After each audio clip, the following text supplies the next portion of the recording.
Great. Well, thank you all so much for giving up your very warm, sunny Saturday afternoon to come and listen to my talk about the joys of working on a PhD on slugs. I'm going to be trying to cram a lot of information into this talk, and hopefully we have loads of time at the end to ask questions as well, because there is quite a huge amount of work to this PhD, as with all PhDs, of course. So my PhD is all focused around using citizen science to understand species diversity in UK gardens, mainly of slugs, but we're also supposed to do a bit on snails as well. So I thought I would just explain who the RHS are, because my PhD is fully funded by the Royal Horticultural Society, which is a gardening charity. It's the biggest gardening charity in the UK. They have 5 gardens which are open to the paying public as well as members. You've also probably heard of them from the flower shows, with Chelsea Flower Show being particularly well known, but also Hampton Court Garden Festival is also hosted by the RHS. And we've got over 200 partner gardens, which are the pink dots on this map, which allow free entry to RHS members and have some kind of affiliation with the RHS as well. So very well known for gardens. But what you might be less aware of is that the RHS actually has quite a large science and collections team, which includes horticultural scientists, advisors, and information specialists. And horticultural science can include anything from plant health to environmental horticulture, which will be research to do with climate change, and plant taxonomy. So we cover a huge range of different horticultural science. What's also quite interesting is that we answer thousands of garden inquiries from the public every year, and that's a huge kind of core element of what our team does. But that also really informs the research that we choose to do as well. Which brings you on to, why is a gardening charity interested in funding a PhD on slugs and snails? So of those thousands of inquiries every year, we actually do keep a record of what they're about. And throughout time, you can see that a huge percentage of those inquiries have been slug or snail related. So these are just looking at the plant health inquiries here.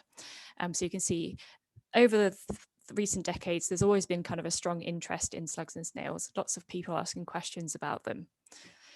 However, the challenge the RHS has is usually the type of question we get asked is, what has been eating my plant?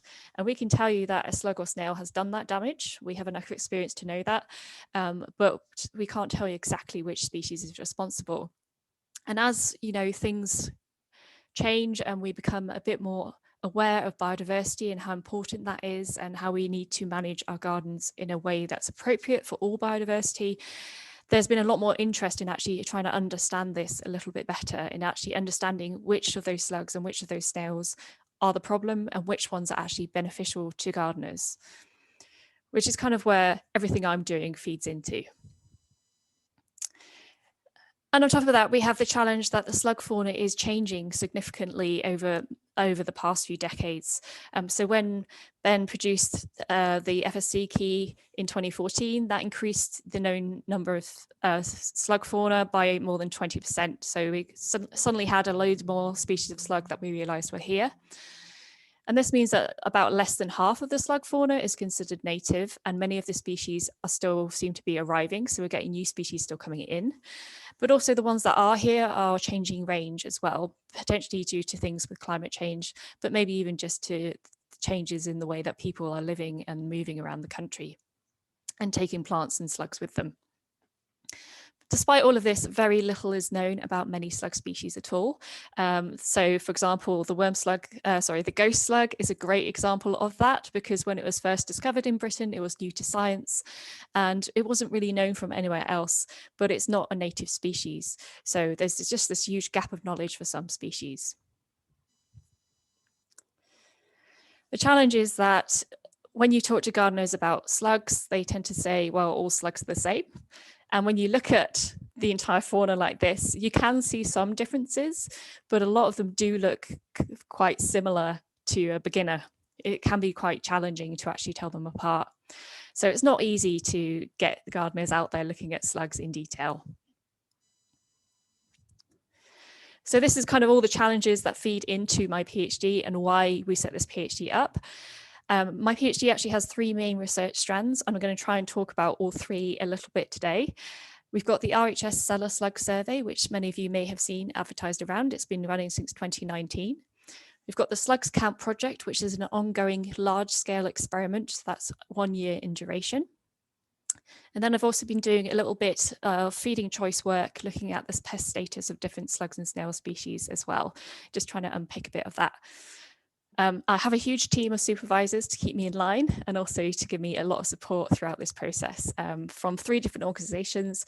So you would have seen that the RHS tends to lead on everything, but also we're affiliated to Newcastle University, and we also have some support from the UK Centre for Ecology and Hydrology.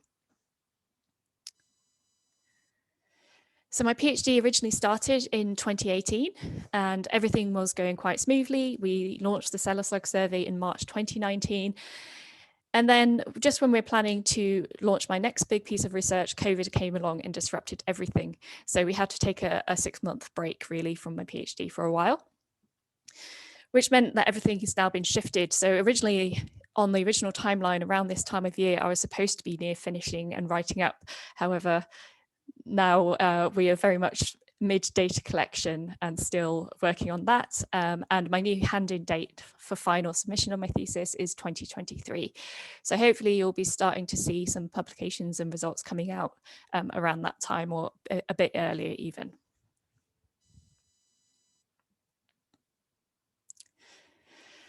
So I'm going to start by talking about the RHS Cellar Slug survey, which is the initial slug survey we set up.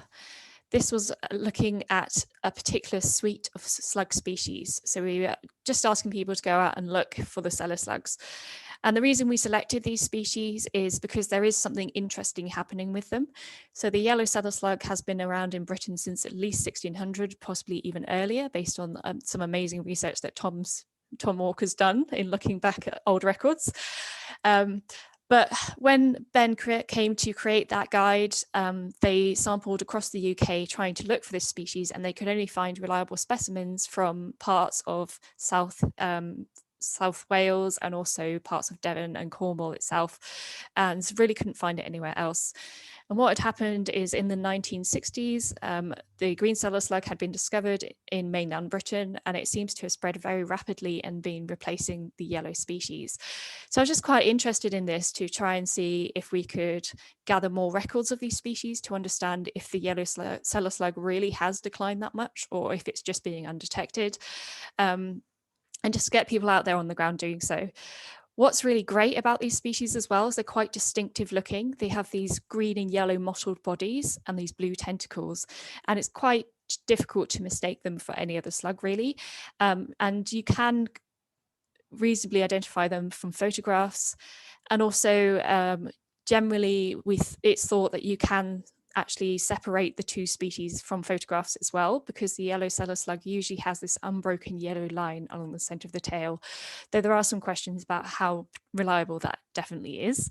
But for the purpose of this survey, it served really nicely in saying you just need to take a nice top-down view of the slug and we should be able to identify it for you.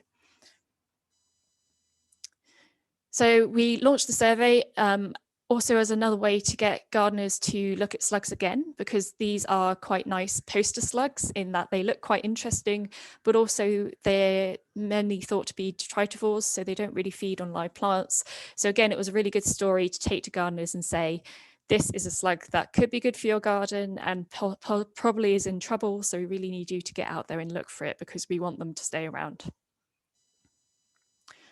So we created this little leaflet with images kindly provided from the National Museum of Wales, which allowed people to simply at a glance try and identify these 3 species. So we've included the 2 cellar slugs, obviously, because those are the target species, but we also included the leopard slug as well, because this is a commonly seen species in a similar area. But also when I was out on the ground talking to gardeners, we'd talk about the cellar slugs, and they would often say, oh, I have seen those, but I thought they were just funny looking leopard slugs.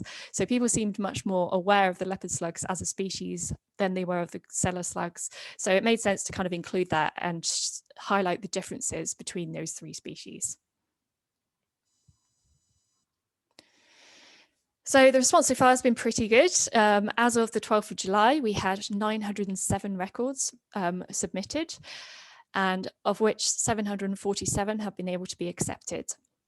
We have had to reject some as they're duplicates, or they just can't be verified because the photo quality is just a bit too poor.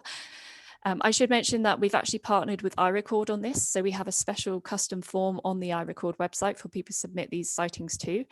This also allows us to collect a bit more detailed information about habitat, so the type of garden that they found them in, and also a little bit about control methods people might be using, just to get a sense of whether this could be influencing where these slugs appear or not. And you can see from the records that we've managed to get quite a reasonable spread across mainland Britain, which has been quite nice. And in fact, we've actually had odd records from the US as well, which is totally outside of the scope of the survey, but it's been great that, you know, people have picked up on it at a global level. They've got quite interested in the survey. And during COVID, this is one of the few times where this global pandemic has actually had a benefit for my project. Because if you look at this graph here, you can see the blue line is actually the 2019 submissions to the survey, and the orange line is 2020. And you can see very clearly when March 2020 came along and the first lockdown arrived, the number of records being submitted to the survey just shot up. We suddenly had loads of submissions coming in. And I think this is partly to do with the fact that I was able to do a lot more virtual talks at that time and reach really large audiences across all of the UK.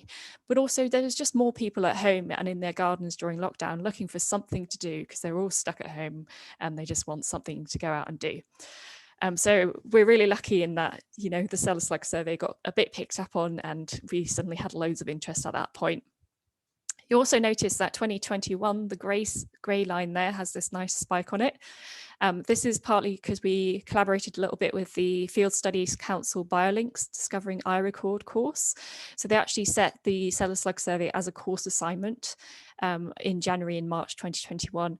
So this course is all about learning how to use iRecord. So the fact that our survey was hosted on iRecord worked really nicely for it.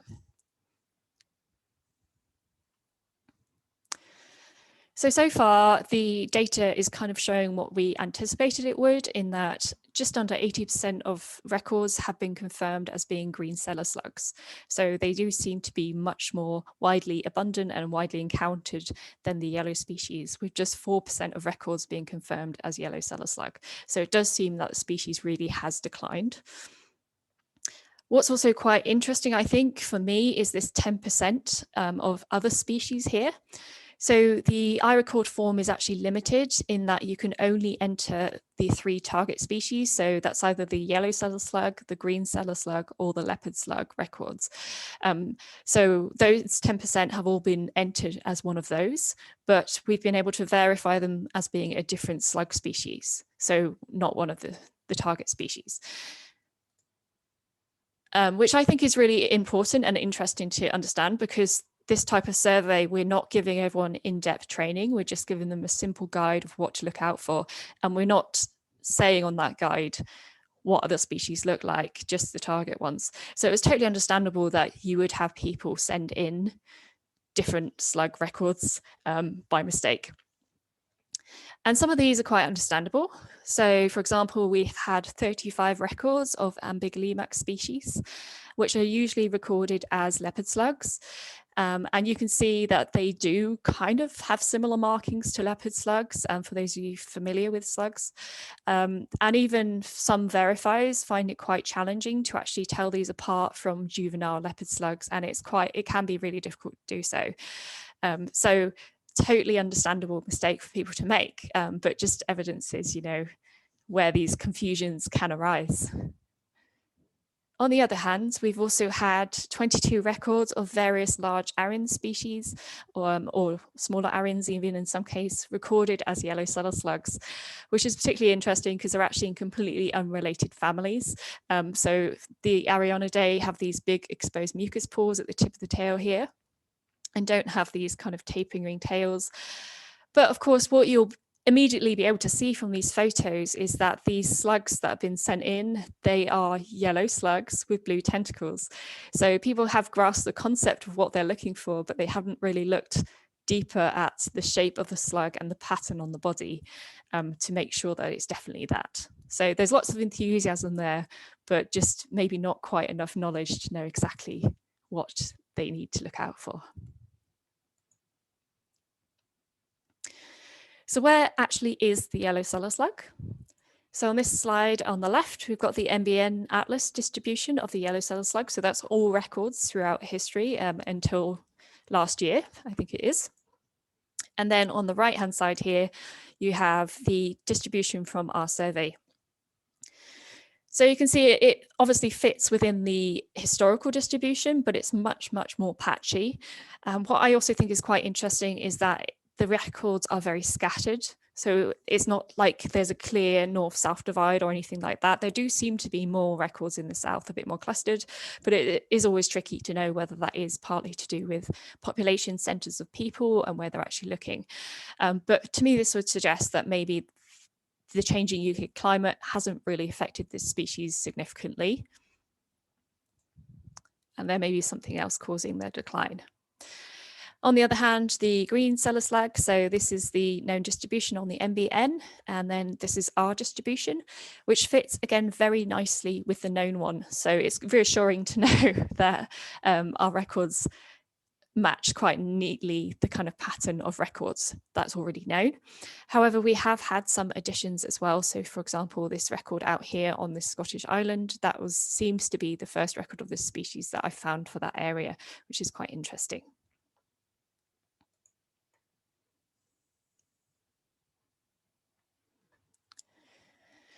Oop.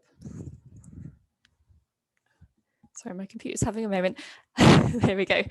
So I'm now going to talk about the slugs count experiment. So this is a really large scale citizen science experiment, large scale in terms of duration and number of people involved in some ways. So the Cellar Slug survey is more open to absolutely anyone. So anyone can take a leaflet, get involved, submit one record. It just can be a one-off. So it's really, really easy to access. Whereas the slugs count is a bit more of a closed experiment in that we just use a select group of people who take part in a long-term study over a year, looking at species diversity in the garden. And this is actually based on a study done by Barnes and Weil back in the 1940s in the UK. They investigated many different gardens that were all neighbouring in the village Harpenden in Hertfordshire, which is near where they're based at the Rothamsted Institute. And they sampled for 30 minutes at night and just collected only the active slugs that they saw. So they didn't rummage under logs, they didn't look through foliage, they didn't move things aside to find slugs, they just collected the active ones they found. They also tried searching at different times of night and also nights in a row in the garden to see if it made any difference. So seeing if removing the slugs that you took away to identify the night before meant that there were less the next night. And they carefully selected their route to cover major habitats in the garden, what we tend to refer to as garden features in our study. So that's things like flower beds, vegetable beds, paths, lawns, rockeries, rubbish tips, which I assume could just be either where they're throwing rubbish out in the garden or maybe even compost heaps. It's a bit unclear in that one. They actually sampled in all seasons as well, and they did discover that some slugs were around in the wintertime. And what's really helpful as well is that they provided really detailed descriptions of the species they found. So we were able to make those direct comparisons between what we're finding now and what they found then, particularly with so many changes of taxonomy having occurred since then.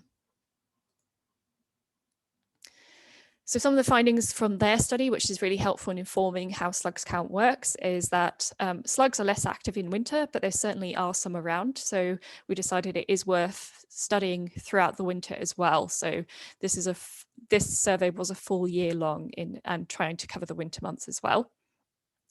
They also discovered some species were active in different weather conditions. So the weather obviously had an impact on which ones were out and about. So we decided to try and cover all weather as well. But also they found that species are active at different times at night. So for example, some might be more active later at night and some may be more active earlier in the evening. But they did find the majority are active around an hour after dark. So this also informed when we asked people to go out and start looking.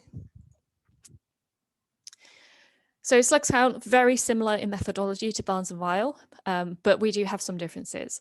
So we have a lot more people collecting and identifying.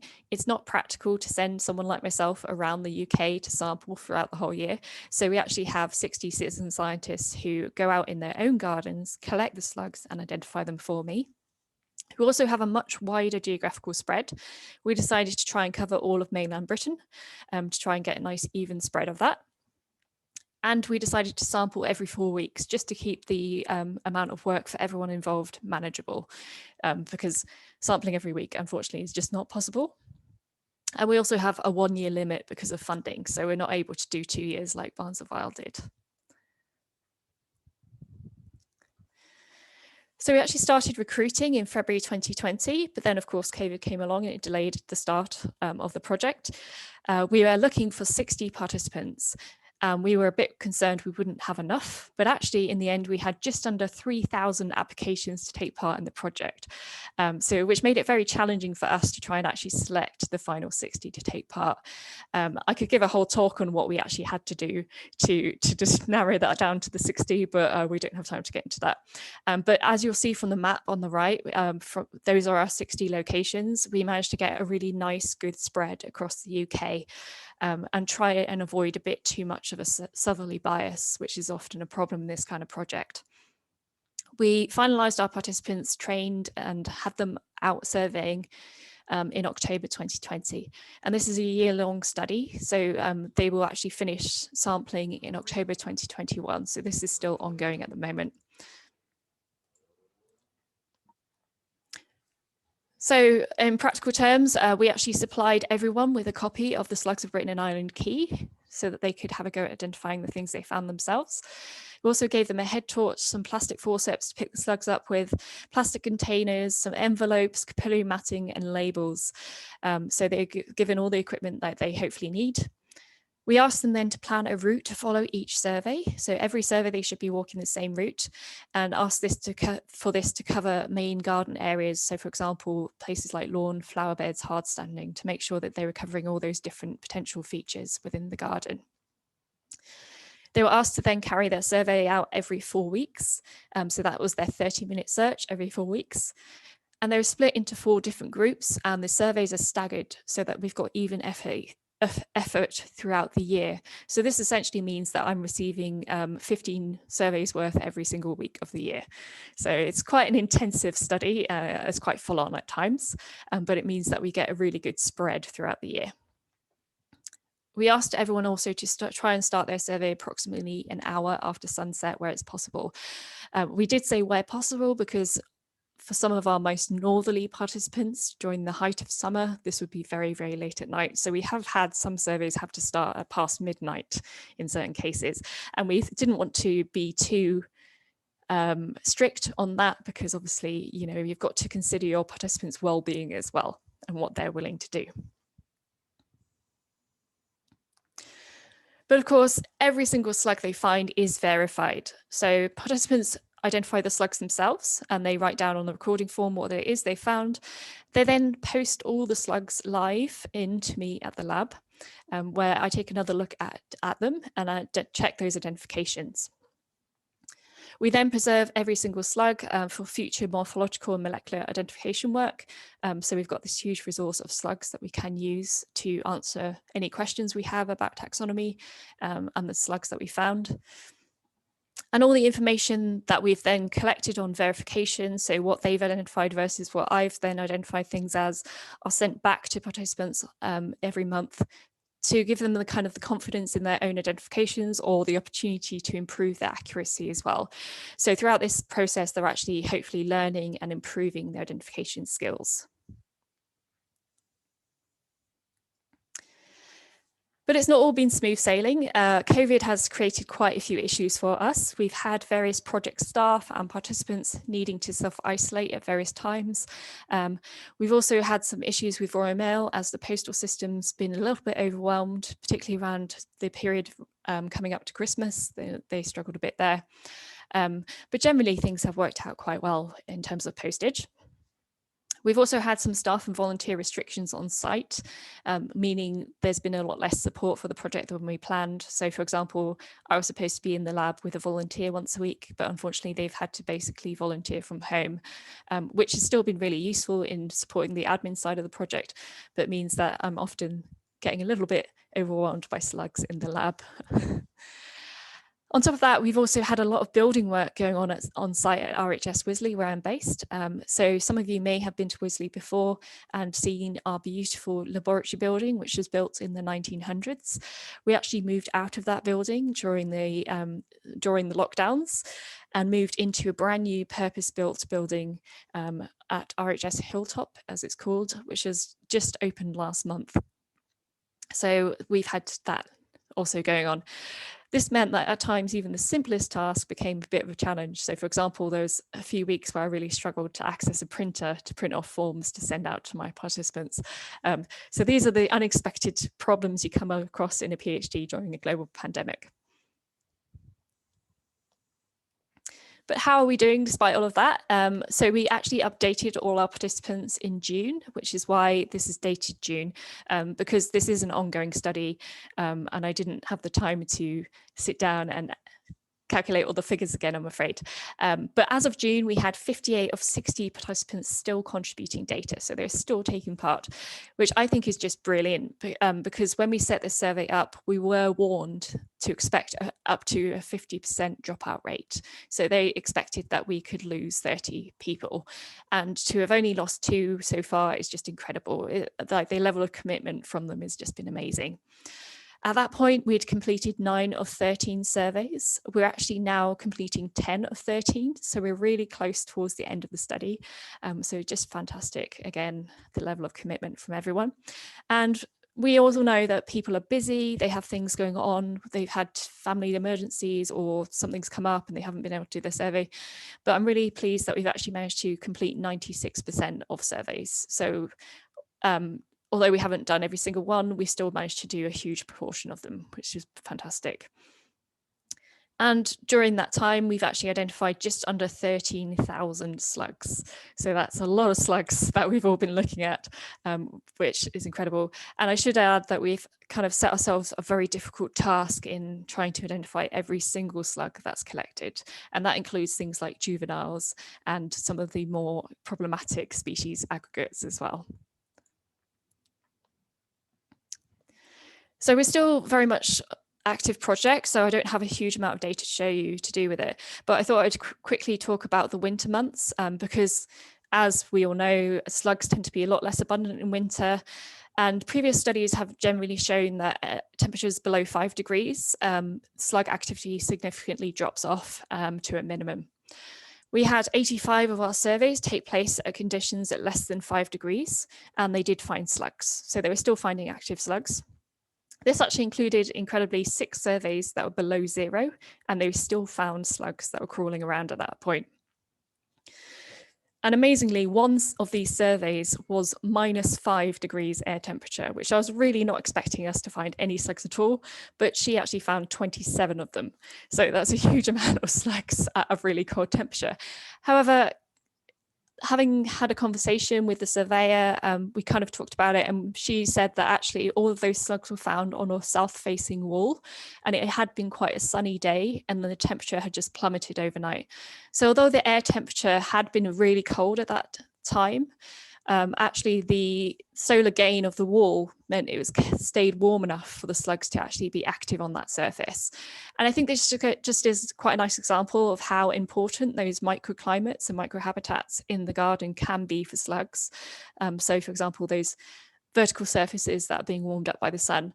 And it just shows that gardens really are very complex habitats to study when you're looking at slug activity. And we've also had some really interesting finds. So going back to the cellar slugs, Limicus flavus, the yellow cellar slug, we've actually managed to find it from 2 sites. Both have also had specimens of green cellar slugs, so Limicus maculatus, appear since the yellow cellar slugs were found. And there's a lot of kind of potential to use the specimens that we have had sent in to kind of explore these questions we have around hybridization and how reliable these characters actually are for identifying them, particularly that unbroken yellow line on the center of the back for the yellow cellar slug. So it's quite exciting and interesting to have so much data, but also just so many specimens to look at, because I think the green cellar slug is probably one of our most abundant slugs that we've had into the survey so far. There's just so many of them, so many of them being found in everyone's gardens. But we've also had some interesting records of more non-native species and slightly invasive potentially. So Tandonia cristata is often cited as being a pest of root vegetables. This is certainly the case. So the slug in the photograph at the bottom here actually was in my parents' garden, where it infested one of the potato beds. And the first year we had that slug there, we basically got no usable potato crop at all, and the slug was just everywhere. So it can be a bit of an issue where it reaches pest status level, just by simply reproducing so quickly and causing so much damage. So it's quite interesting that we actually managed to find this slug in 21 surveys across 6 different gardens. 5 of these were brand new sites that this slug had not been recorded at before. So on this map, you can see the blue dots, which are the existing records, and the green dots, which are our records. And you can clearly see on this map as well that it does seem to have kind of a southeasterly distribution. So it's really kind of filled in that part of the UK, our extra records. And this makes me wonder if maybe there is a climate restraint to it. So maybe it's not able to spread further north because of the cooler conditions up there. But I think it's possible that even it could be more widespread than we actually knew and know now. But it's not just the slug species themselves, which has been quite interesting. I think what's also been quite an interesting part of this project is testing that FSC quite thoroughly, and getting a lot of kind of a sense of where people might be struggling, and discovering that some of those things that we are stated in the key may not be completely reliable. So for example, under Arin subfuscus, it says that they can be mistaken for juvenile Arin species, but these never have orange mucus. However, we had some specimens come into the lab. So for example, this slug on the right-hand side here, with the bright orange foot fringe, this is a juvenile Arin, and probably Arin rufus. And when we rubbed the back of this slug with a white tissue, it produced bright orange mucus, which it's not supposed to do. So this is quite interesting to see. And just to give you a sense of what Arin subfuscus actually looks like, we've got a photo of one on my finger at the bottom of the slide here. So you can see they do look quite different in some cases. Of course, there are some studies that have shown that slug slime can be quite heavily influenced by environment and diet. So it is interesting to see that this could be the case here. We are feeding our slugs carrot in the post because it is quite a stable food that can survive going through the postal system quite nicely, but also is very palatable to all of our slug species. So most slugs will eat it. So, but there is obviously some potential that feeding them carrot could be expressed in the slime. So maybe the slime becomes more orange because of the diet, or maybe it's more to do with the environmental conditions that the slugs have experienced in the post. We just don't know. But it does appear that this character may not be as reliable as we assumed. So I'm sure you're all wondering what happens to these thousands and thousands of records of slugs. So the RHS is quite strict when it comes to data sharing. We will be keeping all the hard copies of the records, so with the actual specimens. So of course, every specimen will have a label with it saying who collected it, the date it was collected, and the location. And we'll be keeping electronic copies of that as well. We will be giving all our data to the Conchological Society, but because of how seriously the RHS does take GDPR, there may have to be some changes for that. So without a data sharing agreement, I think they won't let me share people's names. So we may have to remove recorder names to be able to do that, and just put in something generic like RHS Slugs Count Project instead of the recorded name. But I may also ask the recorders directly if they'll give me permission to use their names. And then, of course, Conchological shares all the data with the NBN Atlas, which is then freely accessible for everyone to actually access those records and use it for their own research and for species conservation reasons as well. So this is very much a citizen science-based project in following those principles of, we don't own the data, it belongs to everyone and everyone should be able to use it as well.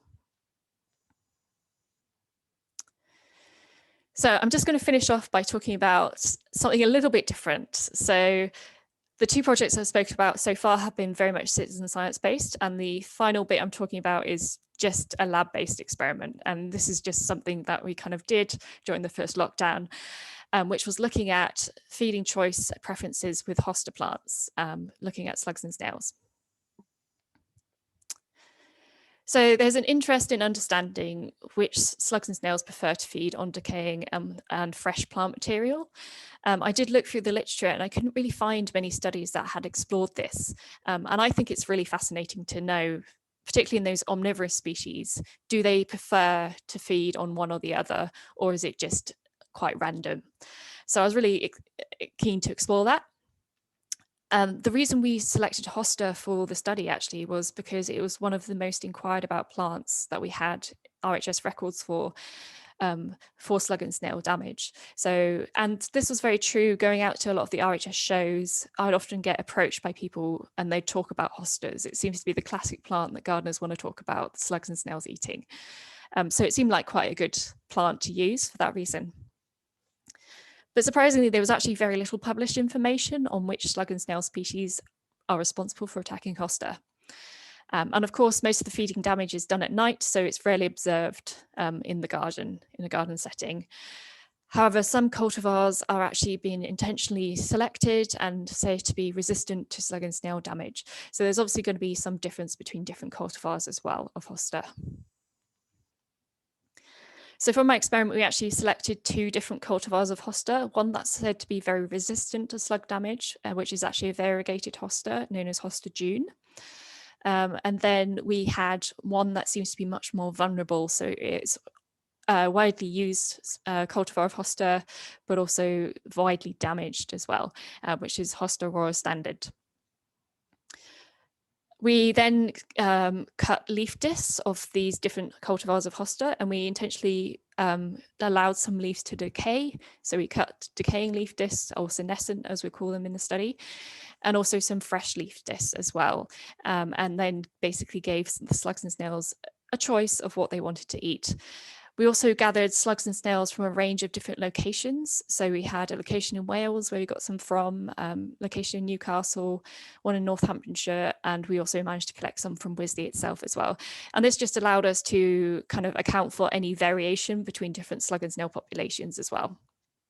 We ran the experiment 16 nights between July 2020 and October 2020, where we actually had access to the lab, which was good. So we tested 2 snail and 5 slug species. We mainly selected those species because they were readily available, so we could easily collect them. But also some of them are quite interesting in that they are said to be omnivorous or said to be detritivores. So we tried to represent all those different groups. You will notice that we've had to aggregate some of those species, and that's simply because they were too difficult to separate species externally, and obviously we had to use the slug live for the experiment, so we can't actually check the identifications until after the experiment's run. We aim to use 30 individuals of each species to try and get a good representation of the different ones. So just to give you a sense of what this actually looks like. So we had our little slugs and snails in these arenas, in this case, a white plastic bowl. Then you've got your 4 leaf discs set out in a randomized order. So that's 2 different cultivars, 2 different treatments, 1 fresh, 1 decaying. And we'd set this up in the evening have a camera overnight, just checking what's going on, make sure if any discs get moved, we know, or if any slugs get out, then we've got a record of when they left. And then we'd come back in the morning and just measure how much of each disc had been consumed. So preliminary findings, we haven't done full analysis on the data yet, but you can see from this the amount that's been damaged by the different species. So the orange and the yellow bars are the two treatments that are senescent leaves. So those are the decaying leaf discs, whereas the blue and grey, those are the fresh leaf discs of the two different cultivars. And it's reassuring to see that the species marked with green stars here, they've only damaged the senescent leaf material. And what's reassuring about this is these species are actually known to mainly be detritivore species. So it's really great to see that they actually did what we expected them to and didn't attack any of the fresh leaf material. And you can see from this straight away that there's two species groups that are responsible for the most damage on Hosta here. So we've got Corneospersum, the common garden snail, and the Aranata aggregate as well. These are two quite large species as well. So I think it'll be interesting to come back to this data and actually look at size, whether that has an influence as well, because we did weigh all the slugs before we put them in the experiment. So we're hoping to kind of use that as an indicator of different size and mass to see if that maybe affects how much of the hosta they consume. So, I mean, I assume that if you're a bigger slug, you potentially eat more. So there's many other things to think about as well in the analysis. So we have to think about that sample size. We didn't quite get 30 for every single species, and also whether it's worth separating out those species aggregates, if there's going to be any differences between those two closely related species or not. And of course, coming back to those, like the mass of individual slugs. But also we did do this in controlled environment, so the temperature and humidity were controlled, but there could have been some fluctuation. So we just need to come back and look at the data and double check that this hasn't influenced it. I also think it'd be quite interesting to do the experiment with a different food plant, because I think what we've managed to show quite well is that a lot of slugs species do not like hosta, because many slugs of those species we tested actually didn't attack any of the discs. So I think maybe using something a bit more palatable for all species, such as lettuce, might give us more information on the preference between fresh and senescent material, which I think is a really interesting question to explore. Okay, so that was a quick whistle-stop tour of my 3 PhD strands. So we still have a lot to do, obviously.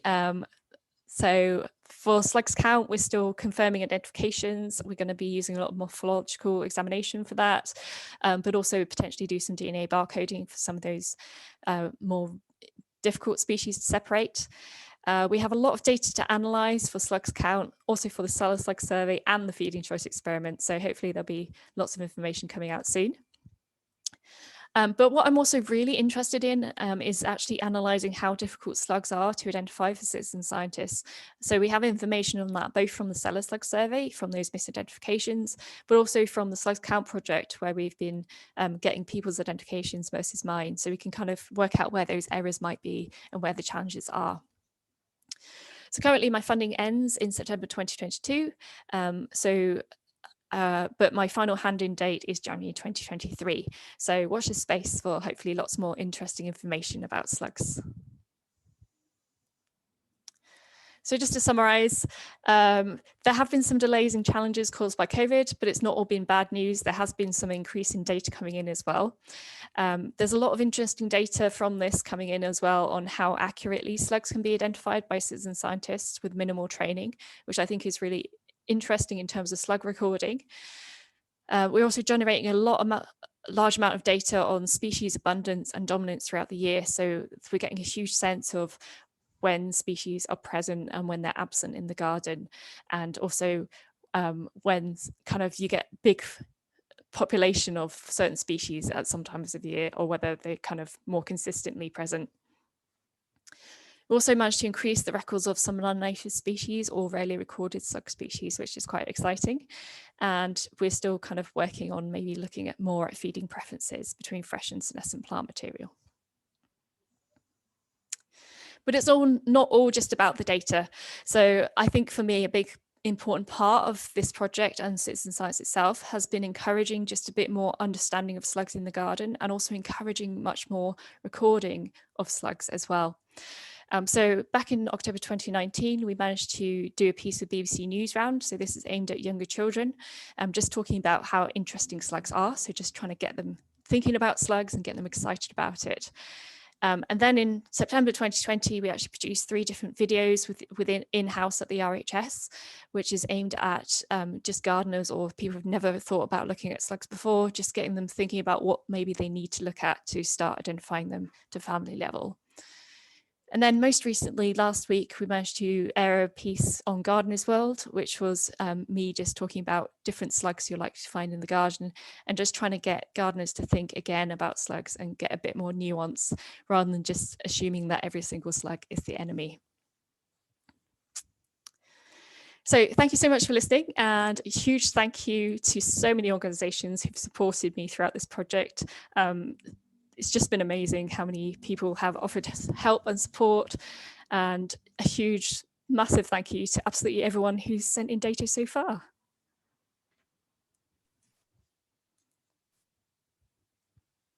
Thank you very much, Imogen. I think that was absolutely fascinating. I think clearly your work is going to make a major contribution to try and stop people thinking that all slugs should be eliminated, which is the attitude for many. And I think it's brilliant. So let's just give a photo pause now. Thanks very much.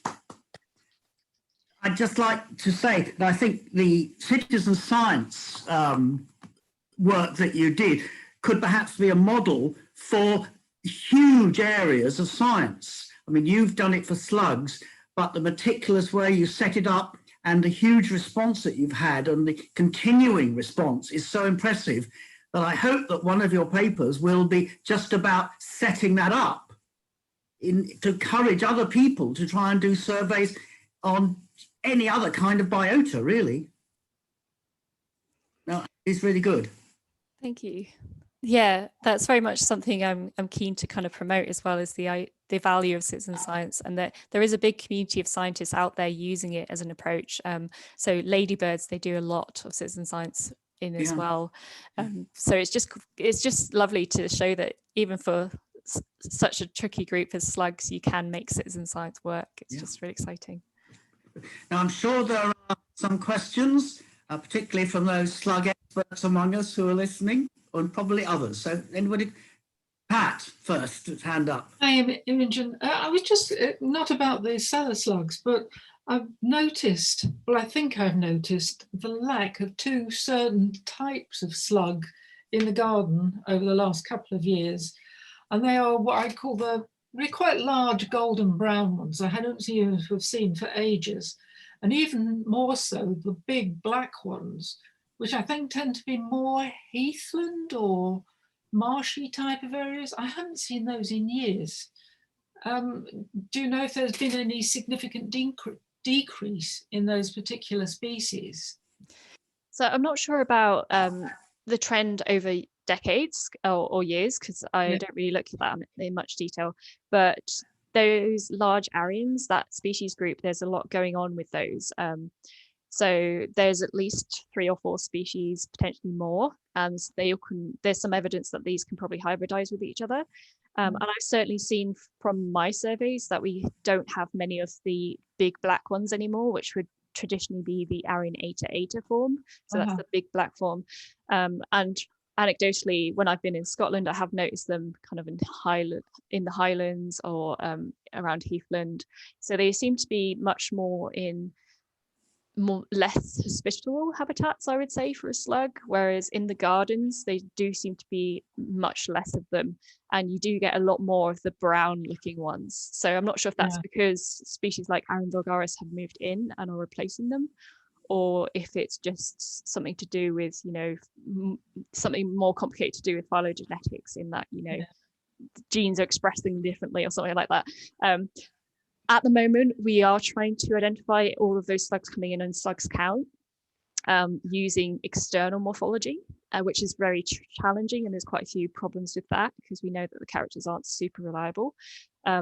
But we will be using dissection and possibly barcoding as well to try and understand this issue a bit more, to see if these species are identifiable to particular species, or if they are hybrids, or if they are actually just subspecies. We just don't really know for sure.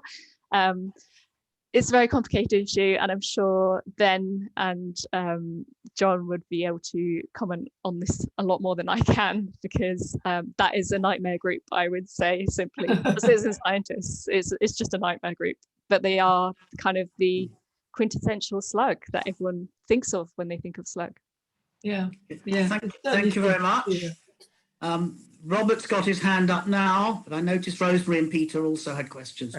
So Robert first then, okay.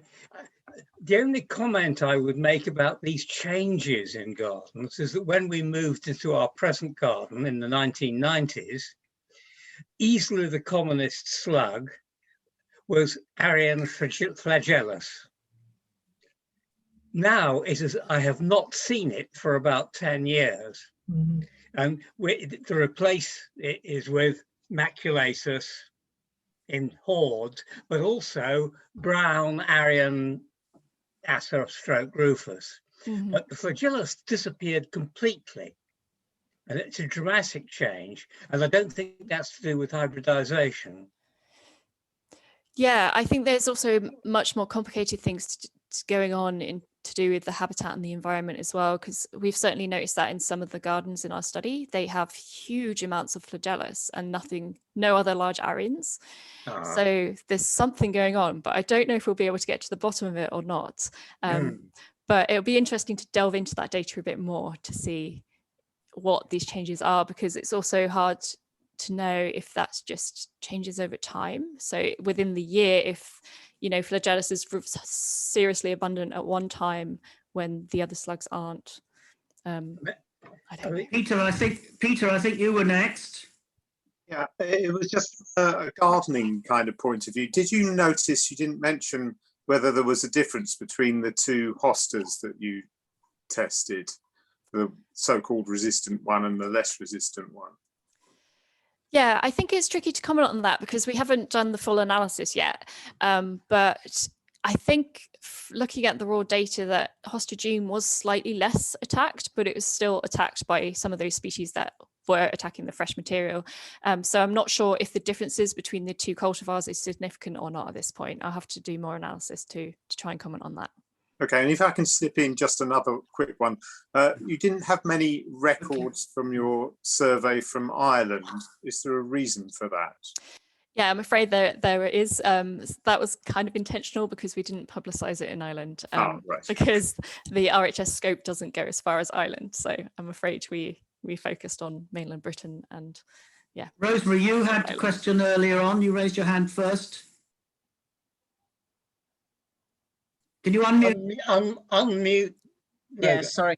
What I'd like to comment on is years ago when discussing keeping slugs in captivity with Stella Davies and June Chatfield, one or both of them warned me that if you feed your slugs on nothing but carrots, they turn orange and their slime does also. Yeah, that's a useful anecdote. It might explain why our slime was orange as well then. Chris, please unmute. Christopher. Yeah, thank you. Well, I have quite a lot of questions and comments, but first of all, I've given a lot of talks to various groups about slugs, and one question that comes up quite often is, why do you like slugs? And my answer has always been, I'm very interested in them. Some of them I dislike intensely, such as Tandonia budapestensis, the most obnoxious species of any sort known to mankind, or woman for that matter. That's just by the way. And they are a fascinating group. But I'd like to make a comment or two about Arian flagellus and explain Robert's problem. I've been watching slugs casually in the place where I go bird ringing in a long-term project in woodland for years, and I'd never seen any Arian flagellus there. I should say, this is north of Nottinghamshire, just a little bit to the east of Robert Cameron. And then one year we had some coppicers come and they stayed in the wood in their caravan, and they came from Derbyshire, which is Robert Cameron's territory. And very soon I found Arian flagellus in the wood, centered on the caravan. And so I'm pretty sure that they were imported into the wood from there. And the second instance of that sort of thing happening, a colleague at school brought me a slug that she didn't know what it was. She lived in deepest rural Lincolnshire. And so I interrogated her, and yes, her parents, who still lived in Somerset, did come and visit fairly often, bringing garden plants with them. And I think that's the source of infection of there. So it's with Arian flagellus, I'm pretty sure that a lot of the movement is thanks to direct action of human beings, as with a lot of other species. And as for the change in the big Arian species, I think looking at my own garden in particular, change is the order of the day, or the order of the year at least. And the other thing, when I've given talks, I noticed a huge difference when I was giving talks in rural Lincolnshire or rural parts of Nottinghamshire, where the dominant species was nice big black ones. But if you go into the urban areas, even moderately small towns, you have a much bigger variety with fewer of the black ones and a lot of the assorted colors. And that I'm pretty sure is only to do with human habitats. So that's it. I'll shut up now for the time. Thank you. Do you want to comment before we go back to Robert? Imogen, do you want to comment on that? Or? Yes, please. I mean, I wonder, I mean, I take Chris's point about things arriving as a result of human activity, and that's certainly true in most bits of Sheffield. You can see the spread of Hygromia quinctella, for example, and certainly Ambigulimax maculatus has spread. But about 12 years ago, I did a survey of Sapir nemoralis in Sheffield, and it was everywhere. And in fact, locals, when they knew I was an importer who was interested in snails, said, "Why is it, Robert, that 20 years ago there was no Cornuospersum, there was no Sapir nemoralis. Now the pavements are positively slippery with their crushed bodies." Last couple of years, and I think it's been growing, both are increasingly hard to find. And I don't think there's anything particular in the weather pattern. And I cannot help wondering whether something like Arian flagellus invades a new place, achieves colossal population densities, and then starts to suffer from some kind of disease. And I wonder if you've had any indication of diseases in slugs. Oh, that's a great question. We've certainly had some arrive that didn't seem quite healthy, but because we're not looking at that question in detail, we haven't really been able to keep records of which ones these are. I've certainly found some that have arrived that have recently died, and you can see nematodes active on the surface of their bodies. Yeah. So it's difficult to know if those are intentionally applied nematodes. We are going to be asking our participants if they did use them, or if it just is natural parasitic nematodes that are in the environment. But whether, I don't really know what the symptoms of disease of slugs would be, to be honest. Like, it's not like they come out in spots or anything like that. So it is possible that some of the slugs coming in have had symptoms of disease, but we just don't know what we're looking for, to be honest. It could, it just could explain a sudden population crash in one species. Yeah. Yeah, I agree. We don't know, we know hardly anything about disease. Yeah, but we have this huge collection in ethanol. So if anyone wants to come and look at slugs and look at potential signs of disease, the collection is there. Feel free. Ben, did I see your hand up earlier? No. No, but I've got one question, if that's all right.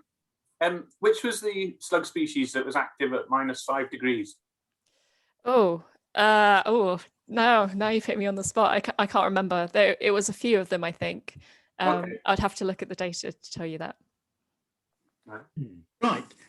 Imogen, thanks very much again. And please, thanks, Ralph, for handling the questions as well. So now we're going to have a 10-minute break for anybody to get a cup of tea, coffee, or do anything else they wish. It's now a minute after 3 o'clock, so we'll start again at 3:10, and hopefully everybody will come back for a few more talks and the rest of the meeting.